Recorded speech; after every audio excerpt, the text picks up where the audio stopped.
Everyone, Azale here with Hi for another edition of Dueling Drafts ahead of the match between TSM and EG later today.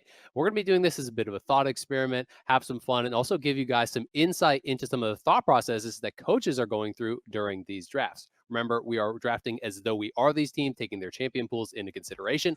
I am going to be TSM. Hi will be EG here today. And with my first pick, I grab up Hecarim. I think this is the strongest jungler in the meta here today. It's a good takeaway as well from Sven Skaren. This is something that is going to allow me to dive, to really be aggressive in those 5v5s where I feel like TSM is strongest. So I picked Kai'Sa and Olaf here. I need to hide as many picks as possible. So one, I picked one of the strongest AD carries at the moment, especially with Tristana being banned. And then two, I picked Olaf for the early game pressure. He's able to match Hecarim throughout the early game, and he scales pretty decently, comparatively to Hecarim at least. So I have two safe picks here, and that are also strong. All right, with my next two, this is going to be probably where people maybe love or hate it. I think that Shen Hecarim as a combination is so incredibly powerful. Generally in the LCS, if Shen makes it to the second phase, then it gets banned out when Hecarim has already been picked. So I knew if I wanted it, I would have to grab it early. This combination allows you to attack the other side of the map so effectively. It helps to paper over some of the macro weaknesses that TSM does have. I feel that they're strongest when he's playing weak side. I feel that they're strongest when they have easy win conditions, easy go buttons, and this really is that. You can have Huni utilizing the teleports and the stand uniteds with that Hecarim, trying to attack bot lane and trying to get those engages in the 5v5s. For the next pick here, Tristan is banned out, Kai'Sa's taken away. I see the Olaf Kai'Sa. I'm expecting dive given the kind of proclivity for EG to play that way. So for Lost, I grabbed the Xayah, something a little bit safe, something with some scaling. As the coach, I'm very happy. I heard Azale say weak side Huni. That is what I like to hear. That's music to my ears. He's done great on Shen. I have a lot of free time to pick my top laner, but I'm going to pick Seraphine here instead. Now, people might be questioning this pick. Hear me out for a second. This is a flex pick no matter what you say. Jizuke is a pro player. He probably not buying it. Play Seraphine. Check his solo queue match history. He has to at least have one game in there. In any case, it's a flex pick, and it allows me to do my next two bans, which are Victor and Syndra. And with my previous ban of Azir, I've taken 4 of PoE's most played champions this split. So I want to make him uncomfortable since he's the star of the team right now, considering there's a Shen on the team. Yeah, for me, I went for Ryze as well as Gnar. This was pretty difficult in this ban phase because I was considering Ryze Echo for Jizuke. I was considering GP as well as Gnar for Impact. So I had a lot of kind of internal debate about which ones I should attack. I ended up going with Ryze. I think that it's just been Jizuke's strongest stage champion. He gets out to the side lane so incredibly well in this champion, so I did end up prioritizing that. The Gnar is also something I just think is going to be more of that front line that they would otherwise not necessarily have with the Seraphine, which I was expecting as a support. And I think it's pretty difficult to sometimes play these no front line, no kind of hard engage style composition. So that's something I decided to take away. Seeing these bans, it leads me to my first pick after the ban phase. But if I'm Impact and I see a blind pick Shen, that's some disrespect right here. I'm picking Gameplank here. That is a free lane for me. I get to farm and I can match the global ultimate pressure. Late game, I'm stronger. I'm pretty happy about this. I'm going to be up 20, 30 CS on this guy come end the lane phase. Well, I don't know about 20, 30 CS. That's a lot. With my 4-5 here, I do go for comfort with PoE. I think that, while we already seen a couple of mid lane bans, the Orianna is still available. Again, mostly I am looking about, playing towards objectives, playing for 5v5. I feel like TSM is strongest when they do this. Orianna plus Shen Hecarim, that combination is incredibly powerful. You add in the Galio for additional engage and use that to take dragons, use that to try to force EG's hand and fight at that neutral objective. And that's the kind of style I'm looking for here. Oh boy, he picks Galio support and Orianna. I'm pretty happy. I'm going to explain why. This allows me to pick my Echo, and this sets up 3 winning lanes on my side. I get pushed top, mid, and bottom with an early game Olaf. That's pretty much what he wants. I can double crab this guy. He has no counterplay to that. I can take early dragons. Whatever I want to do early game, I can do it.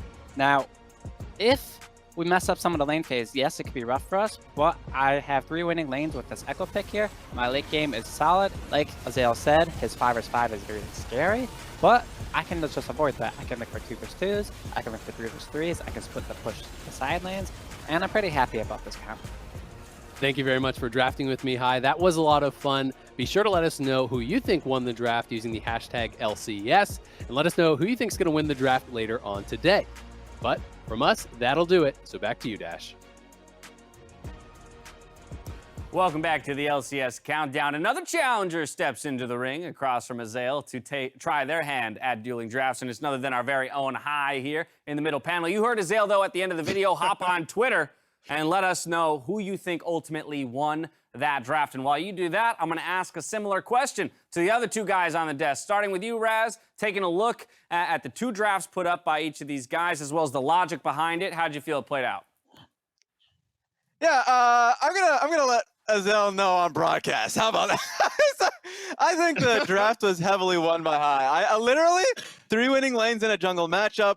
Like, of course, I'll give the caveats. It is a harder win condition for sure. Like, your hard CC is the Seraphine. If you do fall behind, like, your face checking will literally just be the Olaf. So I can understand, like, if you fall behind, it's punishing. But you have, if you want a team fight, because you should have first dragons, you should be on side lanes. Even if you're, somewhat behind, you can play towards split push win con. You can actually do that with Echo and GP. And even though you would think that the Xayah is protected, it is so hard if Echo's playing flanks properly, GP barrels in the front, and then, of course, Seraphine that's just rolling through Olaf in the back line. So I think it's very difficult for TSM to play out the draft if High's draft plays properly. Primal? Yeah, that's a big if. That's a big if, though, man. Like, I actually thought Azael's draft was pretty solid here. First of all, I think the Shen Hecarim combo is not only excellent in abusing the Seraphine bot, and by the way, High, if Seraphine had ended up as a Jizuke pick, I would have had huge problems with it, but you got the Echo for him, so cool.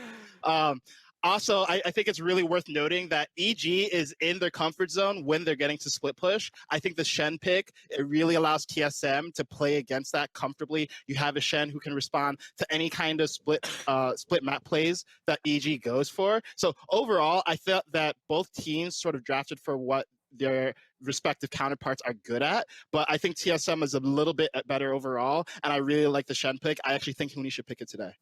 Hi. I just want to do a quick thing in here. I'm going to say I won draft. You might say my draft is difficult to play, but so is globals. When you have 2-3 globals on a team, it's very hard to execute that correctly. So it's not like just because they have globals, they automatically win side lanes or bot lane or whatever. You have to actually make use of that. And if you have 3 losing lanes, you can really only leave your lane if you're winning the lane, right? Like if you're getting pushed under your tower, is Galio really going to leave an ulti tap when your tower is dying? Probably not. So if you don't think I won draft, that's fine, but you can be wrong. And if you think I lost draft, that was my evil twin that drafted. It wasn't actually. Oh, right. Yeah, cosplaying as the evil geniuses. Hi there. I see.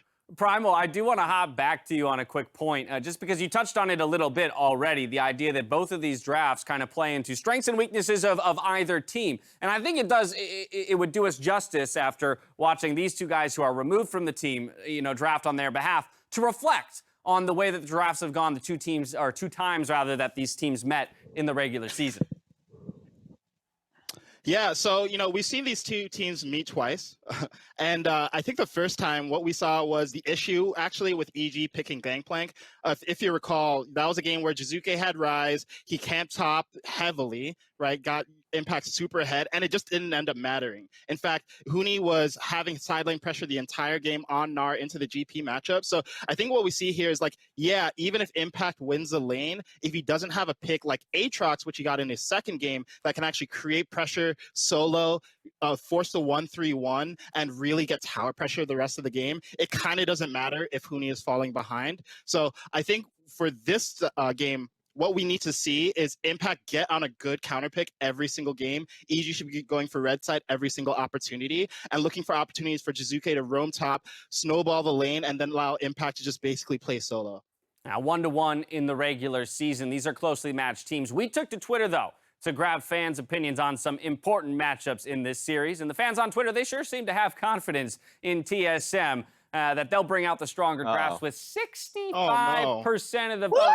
That's, of course, ignoring the following categories where it seems to swing even more in favor, barring that top lane for TSM. Let's dial in on these things one at a time, though, talking difference in play style between these two teams. Now, the fans favor TSM, again, but Primal, I want to know what you think about TSM's play style ultimately and how it matches up here against EG. I mean, before we even talk about playstyle, in what world is Impact worse than Huni? Basically, according to this. So I don't know what world it is, but it's not the world we're in right now. Overall, though, yeah, a lot of hopium, Maybe need some copium later if it doesn't work out. But look, overall, I can see why a lot of people might think TSM's playstyle is better. I think the aspect in which it's better is that they're more consistent at executing, right? They know they play front-to-back team fights well. They know how to allow PoE to carry on these late game picks like Azir, Victor, and go for Barons, look for the 5v5. That said, I think EG actually has the better playstyle for this particular matchup. Not saying that they're the better team, but I think their ability to 1-3-1 for side lane situations where TSM can't just wait and scale is actually quite good for this particular matchup. But I think regardless of who you think is ahead, I think the percentages are a little bit skewed too much in TSM's favor. Yeah, hi. It seems like we're narrowing into a bit of fan bias maybe, but what is your thoughts? You know, they're fans for a reason. We're on the desk for a reason. I'm going to say that they are having fun doing those percentages and they're just straight wrong. Obviously, some things are arguable, but, you know, you'll see my percentages and things coming up soon. So take a look at that. If you want some good advice, some good analysis, I got you. Don't worry. But TSM, like Rama says, a bit more standard in their gameplay. Like, yes, they do front to back, but every team can front to back. You know, like some will be better at others front to back. But that's not a hard play style to do. So I personally prefer EG's play style. I like what they do. I like the option of taking small skirmishes in these fights 3v3 and looking to play through the side, because they can obviously front to back as well. But you want multiple play styles come international gameplay, so I am hopeful for EG. Raz? Yeah, you know, it's interesting because even listening to Azael, like the sentiment seems to be that the TSM playstyle is more standard play. While Huni can provide a lot for your team, especially and put you in side lane situations, like the team looks better when he's on something like a Shen or something that can support the team as a whole. So that's one thing I'm looking for. One thing I'm looking for, if we're just talking about drafts, is the fact that Jizuke on counterpick to the TSM control mages, I think makes EG's draft more flexible. Primal already talked about, 5-pick red side being so valuable for Evil Geniuses. I think if TSM is on red side, I would just want them to at least flex a little bit more, because my biggest concern is if they don't make use of counterpick when they should be. So I think, Evil Genius has got a heads up on that one. Yeah, I totally agree, Raz. And, the reason why this counter pick is so important is because I think top lane is just really, really important for this matchup, right? Like, we've seen twice Impact manages to get ahead off of a lot of early attention from Jizuke, from Svenskeren. And we saw when he's on a pick like Aatrox, he's going 5-0, he's crushing team fights, he's going for these sick flanks that we know Impact for traditionally. So even though I think EG is not a bad team fighting team, I think they're a team that plays around top and should look for 1-3-1 rather than go into these team fights where you have great engages from like Ignar and Svenskeren, but the rest of the team's not ready for it. Just avoid it. It's not good for you. Yeah, I mean, I definitely have some curiosities about who is ultimately going to win out in this stylistic war from the perspective of, can I force TSM to play into my 1-3-1 or my 4-1 if I'm EG? Or likewise for TSM, can we get them into that front-to-back team fighting scenario in which we believe will prevail? Obviously, a lot of that's going to do with the picks when it comes to the drafting, as well as the game state at any given moment. But I think that will be a fun thing to track throughout. Now, we are narrowing in towards game time, so I do want to push us along to our next discussion, and that, of course, is around the top lane. So again, hitting on that point you were making there, Primal, about I don't know what's going on in the community, but we can go ahead and take the community comparison between the top laners and see how that stacks up against your own comparisons. And as we can see, all three of you do align that it is a slightly Impact-favored matchup. Raz, you seem to be the most conservative of the bunch, though, with a 55-45 split just in favor of Impact. Why is that? Yeah, I think that a lot of people give Huni either flack or too much credit. It always comes down to fan sentiment or not. I think stylistic point is valid. I think Impact and Huni, in my mind, are second best versus third best.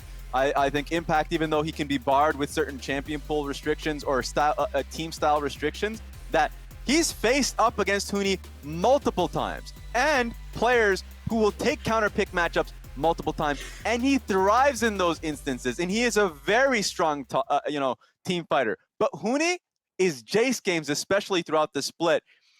He can make his own or at least like when they're pulling resources to him, he can make himself the win condition, put himself on side lane, make someone answer to him. So I think this is definitely a heavyweight matchup top lane. So you know what? Huni might get a game or two in the series for sure. And Primal, you go as far as 70-30 split in favor of Impact. So why so much faith there in the EG side? Yeah, so I hear you, Raz, on Huni being able to carry on picks like Jace, but I think he does that against weaker teams. I think against stronger teams, he gets camped a lot, and he's not quite as good at dealing with that kind of pressure. So even though I think mechanically speaking, these guys are pretty similar, I think Impact plays weak side still better than Huni, although I think Huni has come a long way. It's funny because it's like, you're knocking down Huni for getting towered over. I don't think there's many top laners that can survive getting like 3v1 or anything like that. But in my case, I like Huni because he has a big champion pool. It makes me happy to see top laners have a big champion pool since it is such a diverse role in how you play it. My only reason why I have Impact so much higher than Huni is the fact that he's so consistent. He's pretty much a boulder when it comes to top lane and how good he is, whereas Huni can either be like a mountain or like a little pebble, which, you know, for top lane, you don't want it to be a volatile role. It's such a... that lane, in my opinion, is not fun to play when it comes to competitive. If you fall behind, you really feel that. So I have to knock down Huni a lot of points just because that lane itself, it kind of sucks in my opinion if you start falling behind. So yeah. High's not a top laner. Yeah, and Hi, look, I feel you on there's not many people who can survive getting Dove 3v1, but Impact is one of those few people. So these are both good. I was gonna say to support Primal's point there, very few top laners can die 4 times within like the first 10 to 15 minutes and then go on to like single-handedly carry a game for his own team in the regular season. So maybe the big argument there for Impact. Let's move to mid lane though as well, because once again, the community put this well into TSM's favor. But if we again take a look at your guys' rankings, and this swap's over, we'll see, boom, there it is. It's not quite 83 to 17. We got 55s, we got 60%, but there is faith for PoE. Back to you, Primal. Why? 83%. What are y'all watching? So, look, I do agree that PoE is better for sure. He's more consistent. I think he's an incredibly powerful late game player. But I think Jizuke is really good, right? He's cleaned up a lot of his inconsistency. I think the split overall, and he has a much more flexible champion pool that can create opportunities for playmaking on side lanes by himself in a way that I don't think PoE is necessarily creating moments for himself. For me, when I take a look at these two mid laners, it's Power Evil is a very good mid laner. He went 5 rounds against Faker at Worlds. He is a consistent player that will be always amazing on backline mages. But I only give him a small lead because of how Jizuki is as a player. People may call him a coin flip, etc., but I don't really think that. You have to look for these plays if you want to be a world level player. If you want to make a name for yourself, if you want to be the next Faker or whoever you may look up to, you need to be looking for these plays where you get solo kills, where you make massive plays, where you try to do these 1 versus 3s. And he has a lot of solo kills. He's like the top 3 solo kills in mid lane so far this season. So I really like to see that from a mid laner. Obviously, he needs to think more about his decisions, where he should take those fights. But I like that he's going for them. You need to do those things. You need to have that mindset to be the best in the world. Yeah, I think for me it's really close between these two. 3rd place versus 4th place mid laner in my mind. And even though the replays haven't shown him in the best light, I think he has really good moments far more frequently than people give him credit for. All right, yeah, definitely going to be an exciting matchup there in the mid lane. The picture of stability and in some senses the picture of chaos, but needed for EG to pilot to victory. Before we load onto the Rift, I want each of you to walk me through your predictions. Who's taking the series and in how many games? So Raz, down the line, we're going to start with you. TSM EG? 3-1 TSM. 3-1. I think TSM is the better team. Even though I give a lot of credit towards Evil Geniuses, I think TSM will develop after the last loss. 3-1's the call here. Hi, what about you? I got 3-1 for EG now. Ooh! You may say I'm running our thing yet, but I have some faith in them. I think if they win game 1 or 2, it's going to put TSM in a bad spot. I think the mental game here will be pretty important. So hopefully EG starts it off strong. If not, I'm doomed, but I have faith for them to take the first game. The man did the drafts. Now he's got the faith. Primal, what about you? You're the tiebreak here.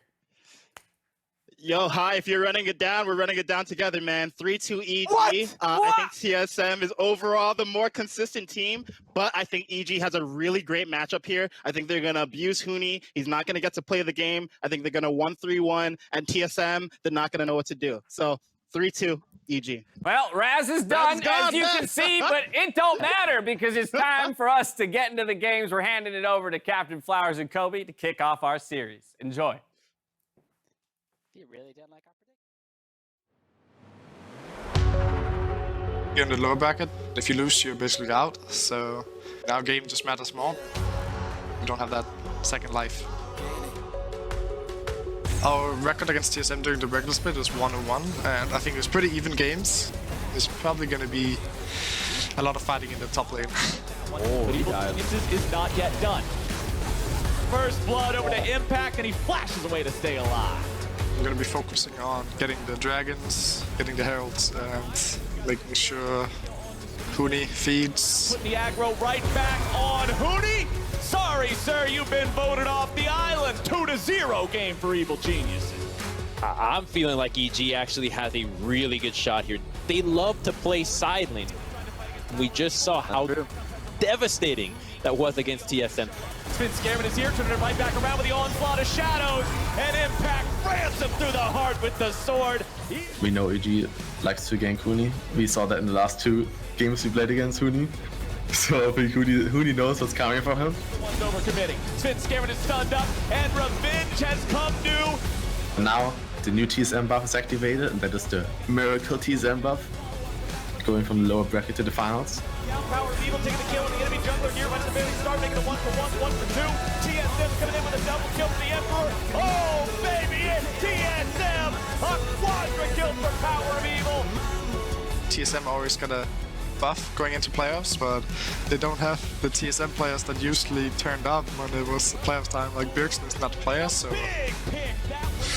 I don't really expect them to be really strong. Here now, Sanders is already coming out with Impact, grabbing the kill here into the back line. The team fight is over. It's Evil Geniuses start to finish. My buff is getting underestimated pretty much nearly every time. I make it with the team that no one believes in. Turning this sucker right back around with Power of Evil. We can make it work. You obviously need to give it all. Be ready, show up on the day. It's all gonna come down to this. Give the flash forward to the queue on. Welcome one and all to today's Rumble on the Rift featuring TSM up against Evil Geniuses. This best of 5 is so important because this one is the first one in the mid-season showdown where the loser goes home. I'm Captain Flowers, that's Kobe, and I'm hoping for 5 games. And we already got a lot of spicy takes on this game, Captain Flowers, coming from the analyst desk, but as well, the CEOs of these 2 organizations. There is definitely some conflict brewing after the last regular season game between these 2 teams where Evil Geniuses won. CEO of EG, Nicole, tweeted out, she actually tweeted out, "Suck it, Reggie," when they won. I loved her tweet. Because, that was great. Yeah, because Reggie was trash talking her in the owners meeting, saying that EG was one of these weak, new coming LCS teams, and that 100 Thieves was the only good, new LCS organization. So there is a lot riding on this best of 5, my friend. A lot of trash talking to come after as well. I love the banter. Give me more of that. But now let's see what we're going to get in the first draft of the day. It's Rise and Echo, the first 2 bans for TSM, seriously focusing in on those trademark Jizuke picks in the mid lane, making it so he has to play something more normal, as Renekton, Azir, Olaf, and Hecarim will all be banned away as well. I'm seeing a couple of junglers here, but Udyr is still on the table. I 100% agree with these TSM bans because those are the 2 champions ever since Jizuke came over that I'm always looking for when playing against this guy. So in the first game of a best of 5, I think this is definitely the strategy to test out versus EG. Your blue side, you get to target ban, so whittle down on one of their players that is most heavily influenced by the draft phase. Jizuke, definitely a wide variety of outcomes you can get. Coming into this though, with Udyr first pick, with the 2 bans there of Olaf and Hecarim, the 4th jungle champion that can keep up and is in this tier 1 of clear speed is Lillian. So it's no surprise. We always mention these top 4 champions for clear speed for the meta, and all the pro junglers I've talked to, and even in interviews from LCK junglers, they're talking about getting bored of it because it's so heavily reliant on that speed to get through your camps. On the other side, though, I'm a big fan of the Xayah picks. Very good versus a lot of the hard engage that is rotating around through the meta right now. And since Tristana is a flex pick here, you also got to take away Rel. Rel Tristana to me is the tier 1 kill lane bottom side. You have the best support in the game, best AD carry in the game, so TSM break that up. Yeah, Tristana's ability to engage, assassinate, disengage, lane, scale, team fight, peel, everything kind of. The champion's top tier right now. So Evil Geniuses, although they do give away that Udyr first, they grab themselves an S+ pick in Trist.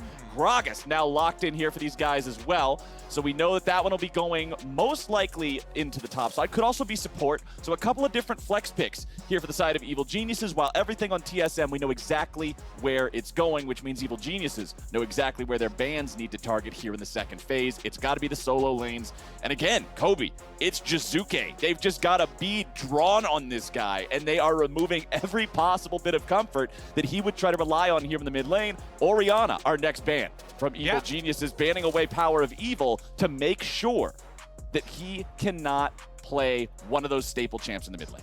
Yeah, I'm assuming Syndra is going to follow that for EG to make the full collection of PoE control mages from mid lane. It's either that or Victor. So that's why I feel like it's kind of hard, because PoE still is going to have one of those two to actually rely on. You only have one more ban on the side of EG to fully try and block him out. I would say definitely go for the Syndra. It has higher kill pressure in lane, and you don't have to scale as much as the Victor, so you get a little bit more early presence. They also ban out the Lucian here on the side of TSM. More of this early pressure. I want to see if they throw something else out, because I've been hearing some whispers, about some of the other mid lane champion pools that have been floating around in scrims. I won't spoil them here yet. I was gonna say, you got any secret information here that you're trying to tell us, or is this just secrets that you keep to yourself until they show up? And you reveal the I'll save it until it shows up, so that it's fun for everybody when we get to see it. All right. Well, we'll just have to wait and see what you've got stored up your sleeve. Gnar, Lucian, Jace, Orianna, those are your 4 bans here in the second half. Evil Geniuses, I like the fact that they're waiting for their very last pick of the draft to show exactly what's going to happen there in the mid lane, whether or not it's Tristana or she's going into that bottom lane instead. We can see the Scion locked in for EG. That's going into top. Gragas should be there in the bot lane.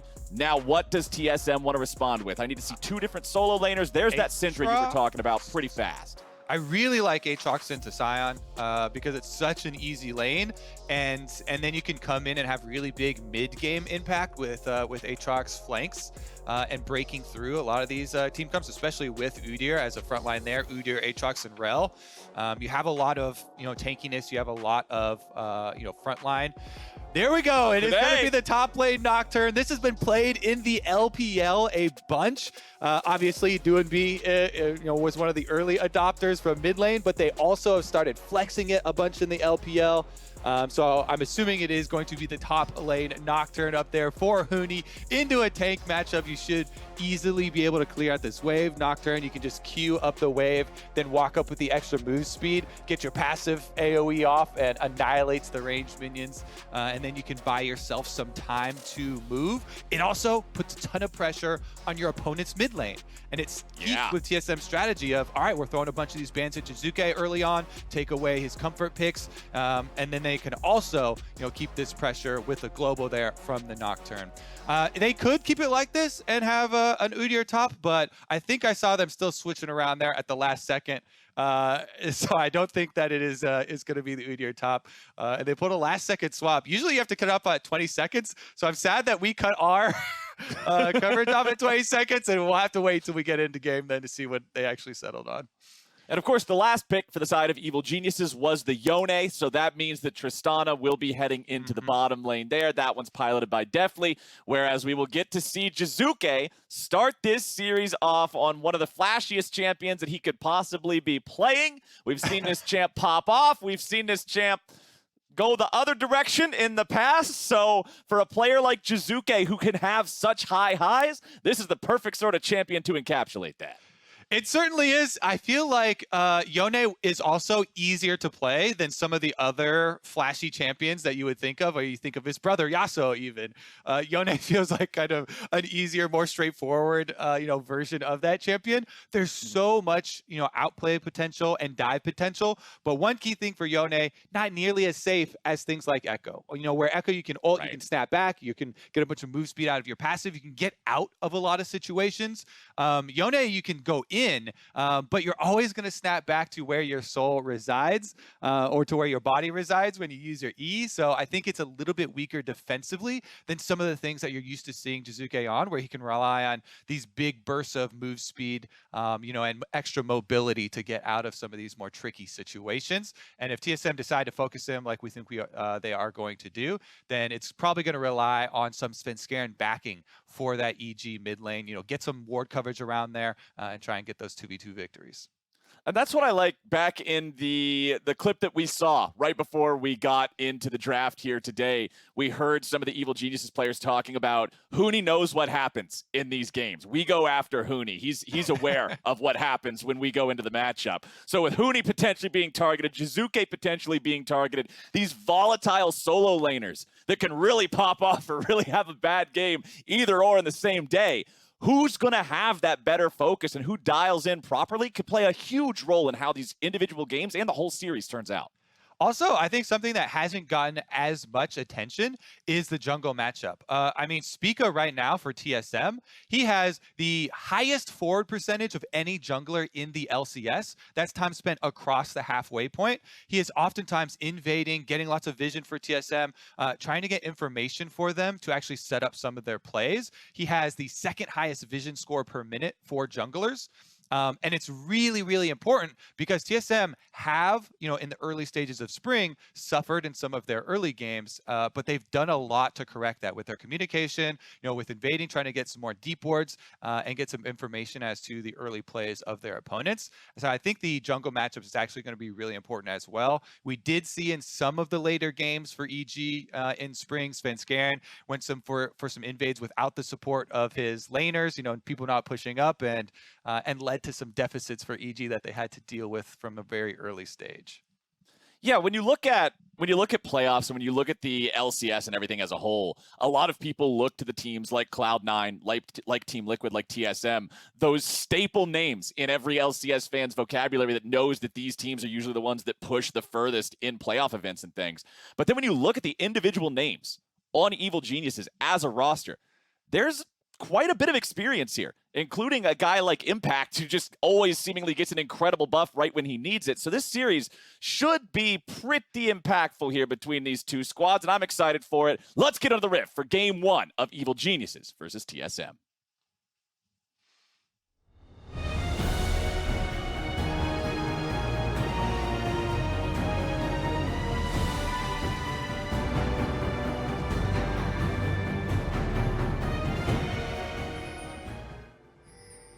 Alrighty, here it is, game number 1 of what could be 5, here to decide who moves forward in the lower bracket and who gets to watch the rest of the playoffs from the comfort of their own couch at home. Let's see who's got it. TSM and EG make their way out on Summoner's Rift.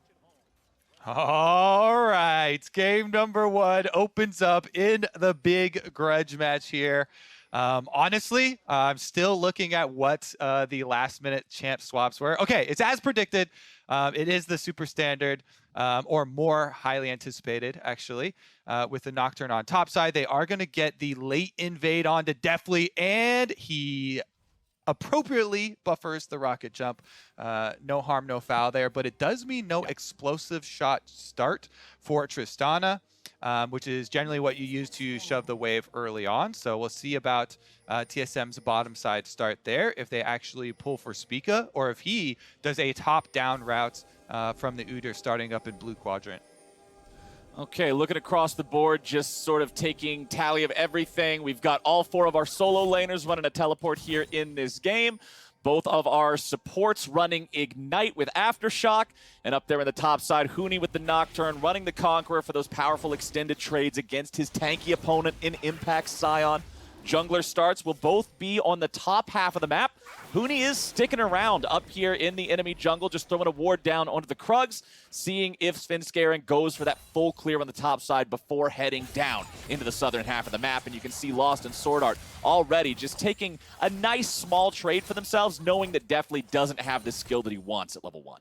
Thank you so much, observers, because Flowers, that's just what I'm talking about for TSM and their efforts in gathering more information early on so that they don't fall behind in some of these early games that we were talking about. Huni, because they see bottom lane not leashing, they invade really late on bottom side. They get the rocket jump out of Deftly, and they walk over by blue buff. Then Huni takes it upon himself to go ward Krug so they can track Svenskeren even further into this game. They know it's a Lilia red start. They know even the time that he left Krugs on with that vision. So it should be so easy for TSM to push up on bottom side, get a deep ward. Sword Art is already on his way there. This is just such a well-coordinated early game for TSM in tracking Svenskeren's Lilia so that there are no surprises. EG, though, definitely here. Quickly to level 2, so no harm, no foul there. Didn't drop any extra CS either, so the bottom side invade didn't go anything beyond that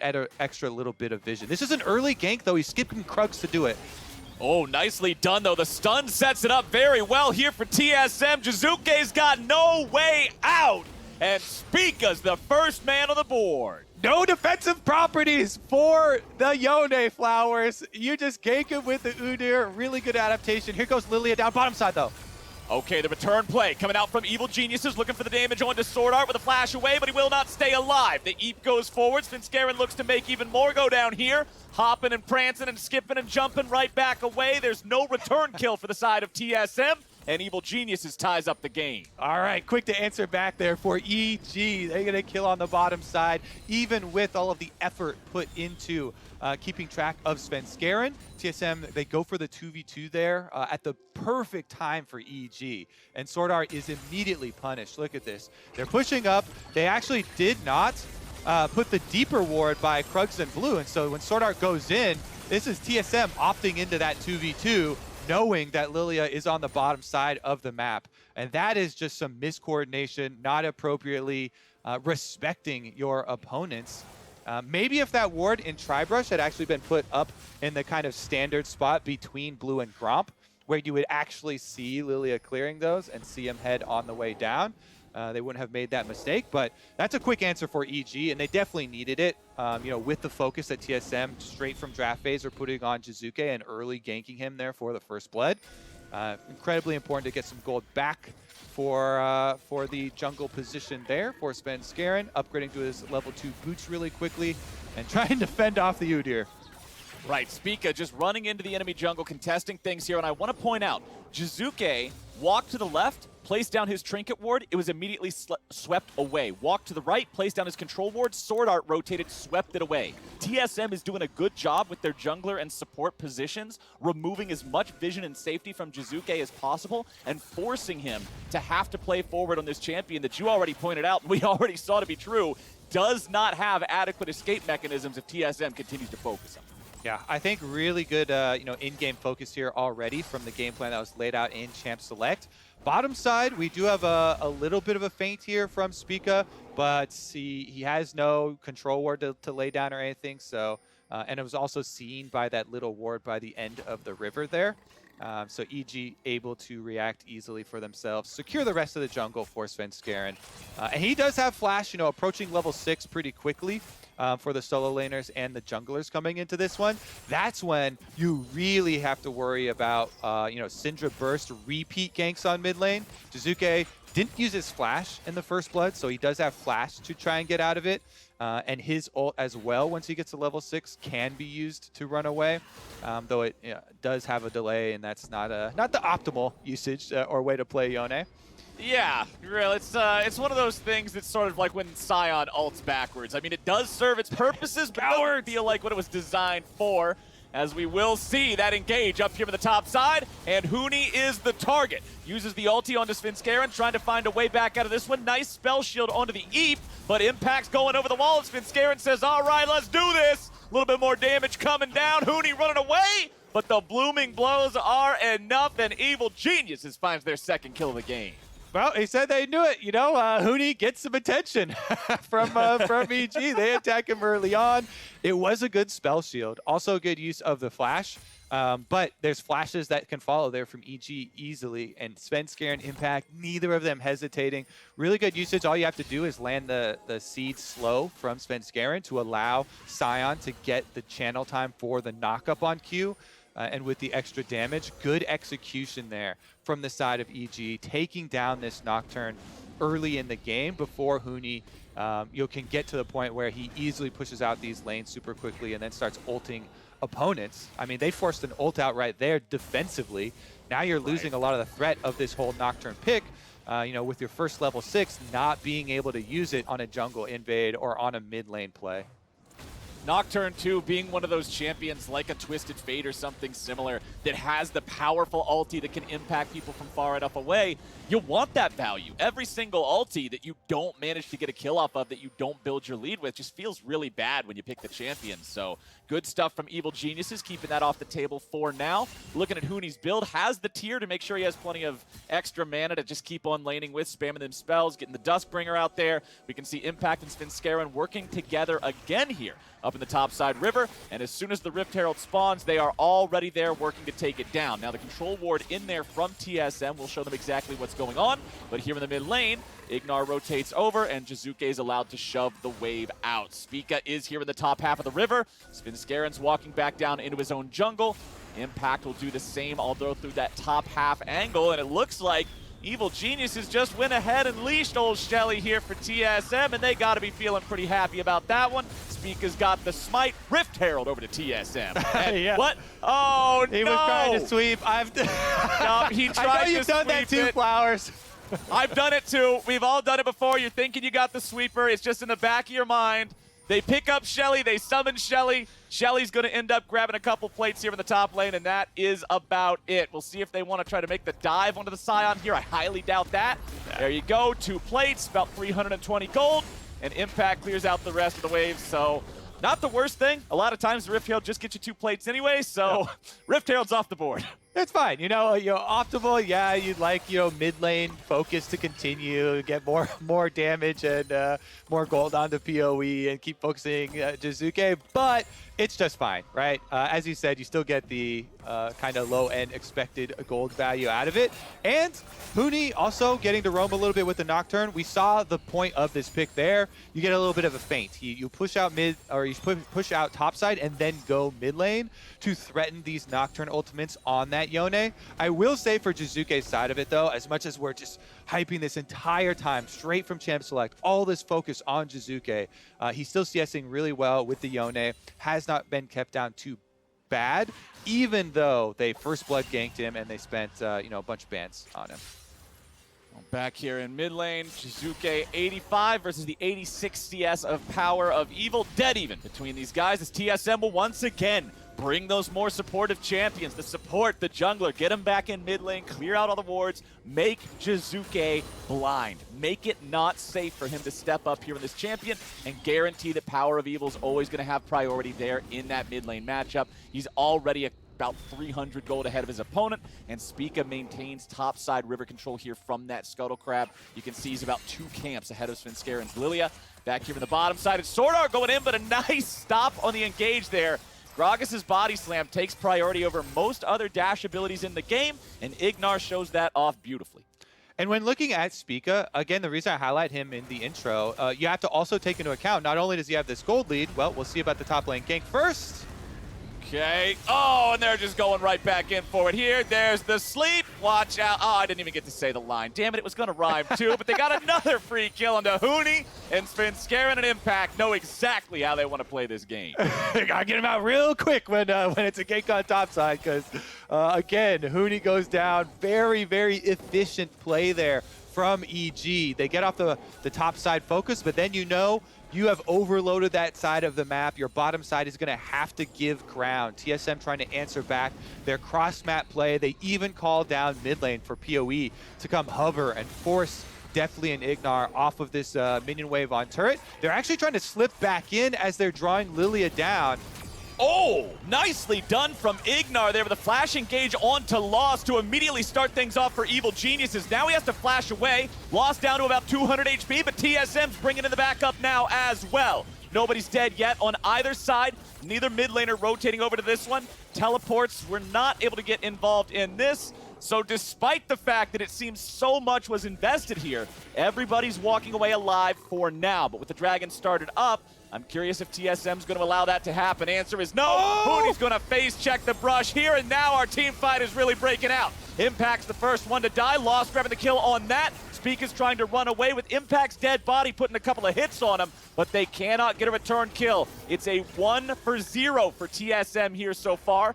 Jizuke and Power of Evil might join up in this one here next. Sword Art tries to go for the engage, but can't find it thanks to Deftly's flash. Svenskaren's the next target. Nice shutdown coming out for Power of Evil. Deftly's likely to die next, and TSM just runs circles around him. Oh my goodness, Huni goes right into the brush. His spell shield was so quick there. Keeps himself alive, and actually they're able to burn down this Scion and then kite away from the zombie and still take the objective. That's actually so crazy. One of the big benefits of Scion early on is how the death even provides frontline afterwards. And so they're able to just focus him down and then still disengage with the sleep already having been used by Svenskeren, heal used by Lost to give him the extra move speed to back up. And with PoE heading down, you see mid lane Jizuke staying at these minions. EG have to get out of there. They don't have Jizuke coming down. PoE doesn't hesitate. He just flashes right over with the ultimate. And definitely no summer spells to get out at the end there either, allowing Huni to also get in side with the Nocturne. This is going to further fund him towards that Stride Breaker. This is one of the reasons, by the way, we didn't get a lot of time to talk about the LPL Nocturne that emerged as the flex pick between mid, jungle, and top lane. But Stride Breaker is just the godlike mythic item for Nocturne. Because the dash got improved, it's a longer dash and adds a slow. It's just the perfect missing link in Nocturne's kit, Captive Flowers. I play this in the jungle all the time, but having an extra dash to gain distance and slow them as you ult in and get the fear tether on them makes it just so insanely difficult for anyone that you're diving, any of these backline champions or low mobility champions, to actually break that tether now. They can't even flash to do it, and you can always flash follow since you're basically guaranteed to land your Stride Breaker dash slow on them. And it really just pulls together the entire dive for the champion, as well as balancing your stats to get you a little bit more tanky and not making you this kind of one-shot missile, one-way ticket into the fight where you also get blown up afterwards. Makes it so he can have a much better impact there in those fights later on, as Impact himself making a move here in mid. Power of Evil's the target. Impact's underneath the tier 1, but Power of Evil steps away in time. Jizuke wants to do something a little bit more after that, but it ain't happening. Lost about to get hit by the ulti from the Gragas. Look at the tier 1 turret. It's about to crumble. Svenskeren is here. Remember, Lost used his summoner spells in the previous team fight. Considering his ulti is now gone, Evil Geniuses wants to commit and find the kill onto the Xayah. Two-man sleep coming down now, but Speak has arrived into the fight. Evil Geniuses with the overcommit. Not quite. Definitely grabs at least one, and now they have to make their way back out. It is a 1-for-1 here so far, but it's support for AD carry, and I'll call that a win for TSM. Yeah, that was really good disengage from Sword Art there. I mean, Lost does everything that you need from him initially. He ults the Gragas ult, then he uses Gale Force to dodge down into the second brush. But if it's not for Sword Art there, blocking Svenskeren, then using the peel with the Magnet Storm into the E stun, he definitely would have gone down. So that is a support play you like to see, Flowers. He sacrifices himself, perfectly peels for Lost. Here we go. There's the ult for ult we're talking about. Gets the damage done. Then he has Gale Force to dodge away from the Seed here. Doesn't land the slow on the speed. Ignite does give vision, so allows Ignar to easily land that cast. But then Sword Art, he dodged there for Svenskeren, gets the pullback on the ultimate, gets the AoE stun. Does get bursted down by Deathly, but trading out the support for the AD carry kill is actually beneficial for TSM. And Speak us back out to another objective. He has claimed every neutral objective on this map in game number 1. And he's not going to let up now. That's Herald number 2, Dragon number 2 for TSM already picked up. And they continue their control of these objectives here in game number 1. I'd like to see a little bit more discipline on the Shelly summon this time around. All right. Okay. She made it out of the river, and that's farther than she got on the first attempt. All right, we'll see where they want to summon that one up here in a little bit. The next dragon is spawning in just a little bit over 1 minute, and considering TSM has that 2-0 advantage in those, it would only make sense that Evil Geniuses starts to become a little bit worried about that. They're down 1,500 gold. They're down a couple of Drakes. They just lost that next Herald, as you were bringing up. It's been full objective control for the side of TSM. And Evil Geniuses needs to stop the bleeding here a little bit. Everybody on TSM just continues outplaying their opponents on Evil Geniuses here in these moves like what we saw in the bottom lane. And now it's up to EG to do something. Outplay TSM, find a way to contest here in neutral ground, because if you give away this next Drake, all of a sudden TSM has the ability to secure the Infernal Soul itself here in about 5 minutes. Spica tries to go in, look for that bear slap onto Jizuke, but he gets away in time. Evil Genius is bringing everybody down here. TSM doing the same. 20 seconds till the Drake. I will say, Jizuke has had very good movement so far in this game. Aside from the early first blood attempt, that was the 3-minute gank with Udyr being a very unorthodox clear, not killing the Krugs and coming mid first. Since then, he has been extremely good here with the Yone, and a Yone mid game at the Dragon fight can win them the fight if they decide to take it, and looks for that big ultimate off the backside. This is definitely going to be a turning point here for EG. It's basically one item for most of the carries, just with a little bit of incomplete extra components. So yes, there is a gold lead, but it can be fought. All right, Jizuke not at that 2-item Yone power spike with a 100% crit chance that everybody knows and loves, but now the team fight's already starting off. Lost having to use the ulti, coming right back down with the damage onto the enemy team. Now Deathly's the first one to pop. There's the Nocturne with Sword Art killing off Jizuke. Svenskeren is stuck in the middle in a 1v5. The boy's no longer alive. Power of Evil grabbing the kill, and TSM slams that fight. TSM came to play, Captain Flowers, and Huni gets some revenge. That is a feels-good Nocturne play. He annihilates Deftly, who actually had Flash there. And with Rocket Jump taking so long, you could see Huni was still able to keep up with him and gets the kill onto Deftly in the backside. Just 100%s him, even though it looked like a good initiation there. The Nocturne plus Rel is insane. Really good job there by Sword Art, putting the E onto Huni so that when Huni just dashes in, not only do you have the dash in there with the Stride Breaker, but the quick snap stun provides a really good line placement for this Nocturne. You can dive into the back line, stun through everybody else, and get it on the Trist, allowing the 100% to 0. It's just crazy synergy on display from TSM, and man, this one just went from fightable to insanely difficult for EG. Definitely did 0 damage. As Tristana, he was not able to fight against the Nocturne whatsoever. The chase continues, definitely gets away for now. TSM once again pressuring onto the Evil Geniuses carries. 4,000 gold ahead, they're on Soul Point. Man, that last fight was just real bad for the side of EG, and I'm starting to wonder, what is the win condition at this point, Kobe? Because it just seems like TSM's on a higher level here today. Yeah, I mean, they're going to have to win a drastic team fight, right? That's pretty much all that they have to be hopeful for.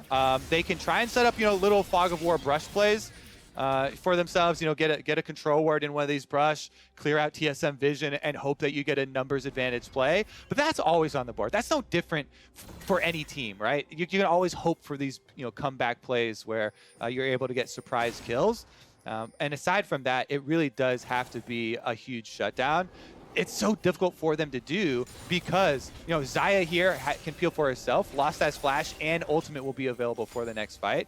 And you have to deal with this crazy combination. Yeah, and Gale Force. You have to deal with this combination of Nocturne Dive being this perfect component for a Rel combination where Sword Art's able to get the E onto him and then dive into the backside, get that quick stun onto all the priority targets. And as you pointed out, definitely he got to cast a rocket jump, but that was it, and 0 damage in the last fight. Meanwhile, the rest of the team also was hindered, so they didn't get a counter kill or any big stuff done in the team fight on the other half of the map. Okay, we've got 2 minutes, my friend, until that Infernal Soul is on the Rift, and Evil Geniuses will be tasked with having to prevent it yet again. But the Stride Breaker, the Chem Tank, the Everfrost, all these big impactful items completed for the side of TSM. EG really hoping that here in the next 2 minutes, Jizuke can complete that second crit item, have the 2-item Yone power spike here. You can see Zhonya's at least done for Svenskeren, so he'll be able to buy a little bit more time here in the fights himself. Tristana still on 1 item too. Things are just looking a little rough for Evil Geniuses as TSM move into the top side of their jungle, start clearing out their wards, placing down some of their own. TSM knows they want to accelerate the state of this game. They want to continue choking Evil Geniuses out of their own resources, and they'll do just that with this jungle control. Lost and Sword Art defending the Tier 1 turret here in mid, with Power of Evil and Spica pushing up the wave into the Tier 2 top side. It's going to be so difficult for EG. They do have double teleports ready, though. You'll have to early teleport. Huni on the side lane down on bottom side is pushing up and will easily be able to cover distance towards mid. Meanwhile, they've also got top covered here as Spica is just watching and playing bodyguard for PoE. He does have flash, but he gets knocked back into the team. A lot of damage onto Deftly coming out from the Syndra, though, as everybody from Evil Geniuses makes their way over to collapse. Power of Evil with the flash over the wall, but he flashes right into the Lilia. Ignar is there with a follow-up from behind. Jizuke's ulti doesn't find anything whatsoever. The counter engage is beautiful. Sword Art shows him exactly how to find a big multi-ulti, and everybody from Evil Geniuses, despite starting it off with a kill, has nowhere else to go but home. TSM win another fight. Rail looking real OP, Captain Flowers, as Sword Art gets the re-engage for TSM. You can see Huni as well. He teleports immediately and casts the Nocturne ultimate as they go in. He barely does not get hit by Jizuke's ultimate as well. If Jizuke had been able to clip that Yone ultimate on him, maybe EG would have been able to play off that momentum and try and snowball and pick off Huni as well before Sword Art and the rest of TSM got there, but they're unable to do it, and it takes them too long to pull off this kill. Spica, though, as we said, he's playing bodyguard for PoE, doesn't flash the Gragas ultimate, so he has to flash afterwards, and actually then has to run through the whole team, does get slept, but it takes so long for them to get that kill. TSM, as you know, converge and still get the counter kill. This is Soul Point, Flowers, even though it's only 23:45 into the game. TSM already with control. Okay, Jizuke did not hit the 2-item power spike. I want to point that one out. Evil Genius's blast cone over the wall, and oh my goodness gracious, it's an Uber Eats blast cone. That's not what you want to see. Evil Geniuses just getting absolutely shredded as they fly over the wall, and nobody's living to tell the tale except the support. TSM, 4 for nothing, and an Infernal Soul is the cherry on top. Yep, that's going to be a Soul plus a Baron, Flowers. This is TSM making a statement in game number 1. It's not like there are any split push options available to EG either. So no real Hail Mary, big comeback, push out on a side lane plays. They've only been able to take a single tower this game, and their team is drafted for front to back team fighting there with the Scion. But TSM have just stomped them in every single team fight here through the mid game. With Soul and with Baron, you get the reset from TSM, and they will be marching towards those inhibitor turrets already. Here's another look at the blast cone. They all jump over, but Sword Art is ready. Immediately pops the Rel ultimate. they're able to lock them up and burn them down. I mean, they killed Jizuke, or they killed Svenskeren before Svenskeren even got to get off a Q on Lilia. So there's no Q, there's no ultimate coming from Lilia, and they blast Cone right into their deaths. I'd say put a bow on this one, wrap it up, make it look pretty. It's all over. Kobe, this one, I just don't see a world where Evil Geniuses finds a way to fight back against a TSM with an Infernal Soul, with a Baron buff, with an 8,000 gold lead here 25 minutes into the game. Impact finds himself too far overextended, and once again, it's Spica and Power of Evil working together. 2-0-9, 3-1-5. The score lines on this team are perfectly indicative of how one-sided this game has been so far. And talking about momentum, talking about a best-of-5 series, this is one hell of a way to kick it off. Yeah, when you open up a best-of-5 with a game like this, it makes people question, how many they got in the chamber. Is it actually gonna go 5? Because TSM, they now should be able to push all 3 lanes in. Huni doesn't have teleport, but it honestly doesn't matter. They have plenty of disengage here for TSM, so they move up top and mid first. EG sitting in their bases. They have to just pounce on an opportunity like this. There's no teleport on Huni. This is the best chance they're going to get for a numbers advantage. And look at that. Oh, just the damage on this, Bye-bye. man. Immediately destroyed, exploded, disintegrated. There is nothing left of them, and now the push is just going to turn into a full-on dive. TSM, deep behind enemy lines, lost up in the air, and he's right back out. Impact gets rooted up. More damage flying in there as he has to use the Gargoyle Stone Plate just to make sure he stays safe. Meanwhile, down here in bottom lane, Huni wasn't even required. Spica wasn't required. These two guys are just pushing up the other 2 lanes together. It's 2 different inhibitors under fire. The remaining inhibitor turret also now exposed. TSM wants to make this one a sub-30-minute game. They certainly do. Ignar just gets ulted right in the face. Impact with an attempt here against the wall. I like it, but stun back from TSM, and that is going to be inhibitor on top side down. Bottom side is exposed. Jizuke can only chase them for so long before he snaps right back to his body. Boink. And they have to lick their wounds here. It is EG. They've got so many minions to clear out here too, leading up to an Elder Dragon fight. That's kind of what you tell your teams in solo queue. You're like, you know what? We got one more in us. We got one more. Yeah, we got one more in us. Fight an Elder. Otherwise, if it goes bad, we FF. That's what you tell the solo queue team. You're like, this is our last chance. Because you know. Geniuses, man. This one is really the last chance here. 11,000 gold diff, Dragon Soul. You got to win this, and you got to do it with an ace. And then you got to get another ace after you got the dragon, and then probably another ace after that. You know, too, if you go to an Elder Dragon fight, and it's low enough, you win that smite fight, that can give you the execution to actually win the 5-on-5 that would otherwise be something you could only dream of. It makes it a reality, Flowers. The Elder Dragon can definitely make your dreams come true. TSM, though, they don't actually have to wait for it. There's an exposed inhibitor on bottom side, and they're using the teleport from Huni mid here to be able to push up mid as well. They can try and sync up the next wave. Just push right in and force EG's hand. Impact is recalling right now, so Scion with Chem Tank and Ultimate both available is going to be the attempt from EG. All right, TSM, push it on up. Let's see what we got. Evil Geniuses have to make some sort of a miracle defense here. Jizuke's already killed off, lost his godlike. Everybody on Evil Geniuses is dead before the words can leave my mouth. Svenskeren once again, a nice golden tombstone for the rest of the team. Triple kill for Lost. Elder Dragon not required. TSM might be in the lower bracket, but they're looking to make a statement that they do not want to stay here for long. Taking down the enemy Scion now. Impact's gone. Lost gets the ace. Stopwatch just to guarantee there is no return kill, but the dead body still gets it. Bud Light ace for TSM. Game number 1 looked easy. What a smackdown here in the LCS in game 1 of TSM versus EG.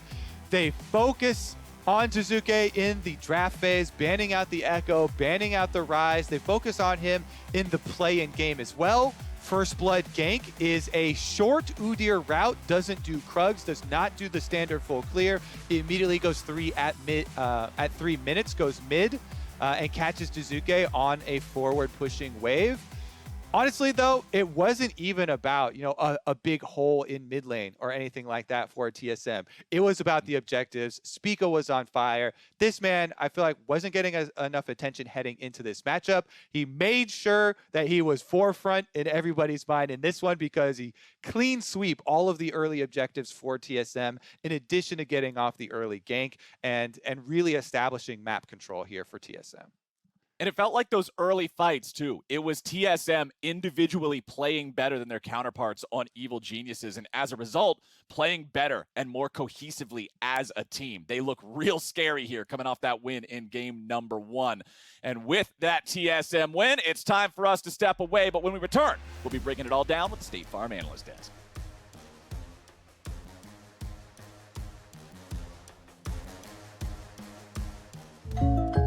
Hey, I didn't order any pizza. Jake from State Farm. After you saved me so much dough on insurance with that Parker promo, I devised a promo for you. Here's the deal, Parker. State Farm offers everyone surprisingly great rates. Yeah, right. Pepperoni pockets, an atomic brownie, cuckoo crusties. There's no promo, it's just great rates. And a cider ranch. You're the man, man. When you want the real deal, like a good neighbor, State Farm is there.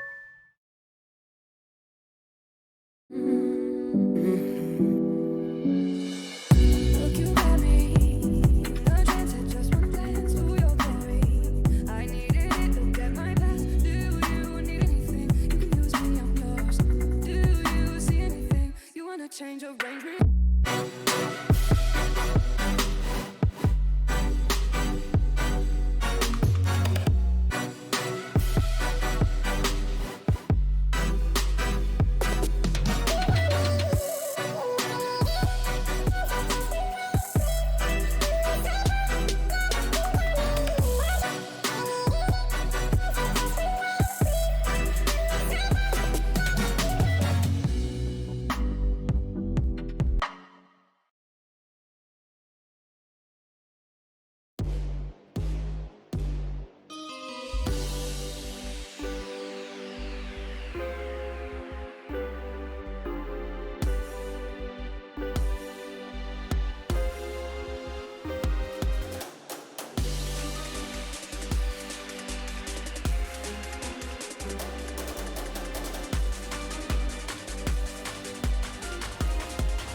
Welcome back to the State Farm Analyst Desk. After the first game in today's best of 5 in the lower bracket, TSM taking victory over Evil Geniuses in about a 30-minute game. By all accounts, felt pretty solid from them, but I do want to start in the draft, and particularly because, we had you and Azael manning the dueling drafts from earlier today in the countdown. So tracking with a lot of the logic that you guys brought out, do you feel like the teams played to, similar strengths and weaknesses that you drafted for? I mean, at the end of the day, EG did pick a melee mid that's looking to side lane. They didn't necessarily play that well with it. And then TSM does have that front to back. Nocturne's a bit different because he's not just like a pseudo tank, but he provides the front to back utility by his ultimate. So even though he's not sitting there in the front to back necessarily, he presses ultimate, the enemy team can't see what's happening. So in that way, it works in a front to back composition. I just dislike the bans from TSM 4 or 5. I wish they had just double banned mid. If they're going to ban Orianna, drop a second ban on the mid, either Victor or Syndra. Either one, I don't care which one you do out of those, but say you ban Syndra, they pick Victor, then I think Yon has a better matchup into that. But TSM's bans here are really good. The moment this pick ban went through, I'm like, this game is over. There's no world where EG wins, and the game's doomed. And as you saw is how it went. The game went doomed really quickly. So Coach High, not happy with what happened there out in the drafting phase. Primal, anything to weigh in, though, from your perspective on, and particularly because we got this Nocturne pick. It is a global, but it's not a Shen. Yeah, it's not a Shen, but I think if we want to just talk about how these picks were played, I have a lot of issues with what EG was doing. I feel like in the beginning of the game, they had really good focus. They were like, okay, we're going to have Spica constantly camp top. Nocturne has no escapes. We're going to burn his flash, revisit top. We'll even blow double flash to get him because it's worth it. I loved it up to that point.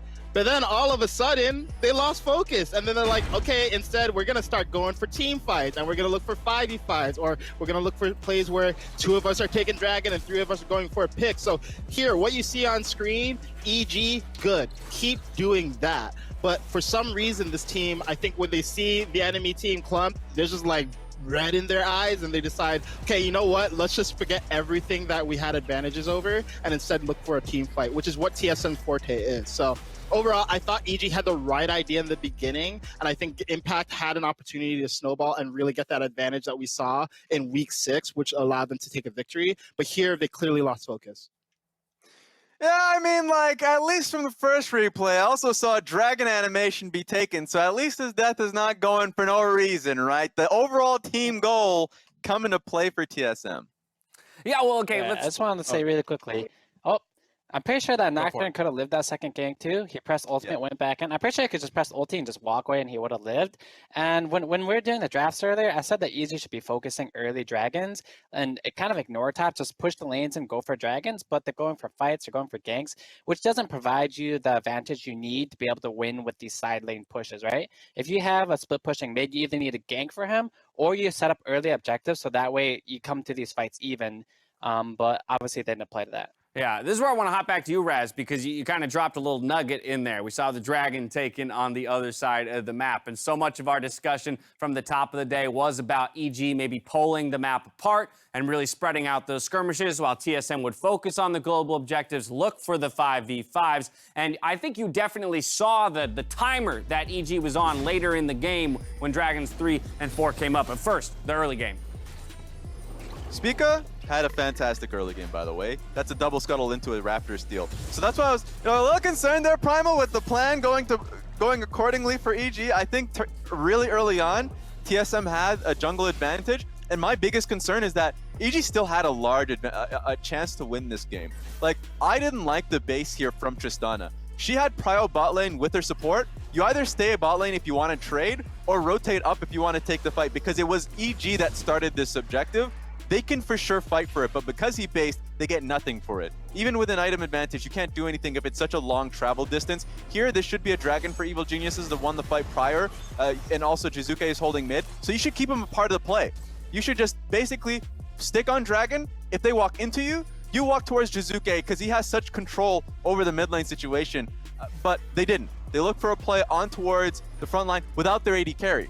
It's either, hey, you know what, if you want to go for something like that, that's cheesy, then definitely has to be a part of it. Or the more consistent play is to work with your team. So 2 plays in a row, where I saw that Evil Geniuses could have had a great early game advantage. They could have had the second dragon for themselves, so that's a dragon 1-1. They could have had Rift Herald, but it's the basics that are fumbling here in game 1 for the team. Raz, I totally agree. But here's the thing with me. EG's been making these same problems all split, these same mistakes all split with, not understanding when they should be going for objectives. They've had a lot of issues with Herald, specifically against TSM. So in my opinion, they shouldn't even be going for them in the first place. Like, they should be playing to what their strengths are, which are their solo laners, being able to look for split push opportunities. And then later in the game, when they have clear advantages and they just can't possibly mess it up, then you go for objectives. So I think you're totally right on the fundamentals not being solid here for EG. But honestly, I'm not sure if they're aware that their fundamentals in this regard have never been solid, and they have another part of their game plan that they should be emphasizing instead. Yeah, that's why I think, personally, I think if they can't do these fundamentals right, and I think this is the worst we've seen from them in some time, so I don't think it's characteristic, then this is going to be a tough series for them. But the rest of the Dragon fights, like just looking at how the rest of the game went, I thought that it was really smart from TSM. When I saw the Nocturne pick, I thought it was going to be abused. You have a Gragas support that can disengage instantly. But the Rel tether into a lockdown on the Tristana means she gets no time to disengage. That was the first Dragon fight that means that suddenly, you're down an 80 carry right from the beginning. Huni perfectly plays this one out. And then you go into the next fight, and this is for Seoul. And how is Tristana supposed to play this one out? That's my concern. I don't think they found a solution for it, so definitely was just right for the picking. Yeah, we'll watch the rest of this team fight play out, but as we do, I do want to kind of refocus in towards game number 2. EG is going to stick to red side, so something we've seen a number of our teams do here in the postseason is actually favor the red side with counter pick. Again, I'm putting you in that coaching position. They ignored your advice in game number 1. What would you have them do here in game 2? If I was EG, I would drop the double jungle ban phase 1. They banned Hecarim and Olaf. I think it's perfectly fine to trade because this game they did trade junglers anyway. They got TSM got first pick Udyr, then EG countered with Lilia. You just trade junglers. There's 4 strong ones: Lilia, Olaf, Udyr, Hecarim. Do you really care which one of the 4 you get? Probably not. Maybe so. I'm not sure if one is that much stronger than the other ones. But if you open that up and drop those bans, I think you're able to set yourself up for a much better mid lane matchup, considering they tried to counter pick mid game 1 anyway. But you're going to blind pick Syndra. Is Syndra afraid of anything? Not really. Like, if you give TSM these options to blind pick these mids that are safe, and you're trying to counter pick it, but you don't have a good counter pick, what is your goal in drafting them? Like, their draft plan game 1 was counter pick mid, but they didn't get a counter pick. So if you're going to do that, you got to, commit to that kind of, I don't feel like their 1 through 3 bans are that great. So I just want to see different bans. If you're going to ban on mid, you're going to try and counter pick mid, stick to that and actually do it. And then play around your win con, which is your split pushing mid laner, not your top Scion into Nocturne, Yeah, for me, I think it's simple. I think for Evil Geniuses, the Tristana flex is great. Make use of it. If I'm seeing the enemy team just throw mid bans after mid bans, send the Tristana mid. Your AD carry pool is wide open. So that's one thing that I realized. And don't ban Orianna, because it shows to me that you're not willing to put Tristana mid at all. If you can actually get a really good position for Jizuke and then make a, any pick that the weak side bot side wants to play, they let them play. That's all I want to see.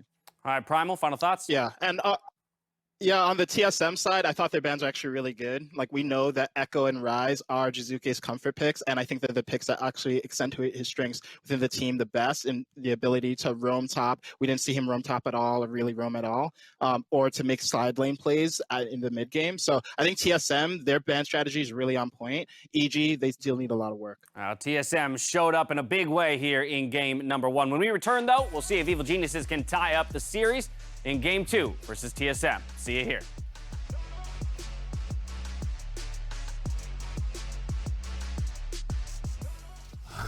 A lion! Ah, yes, the king of the jungle.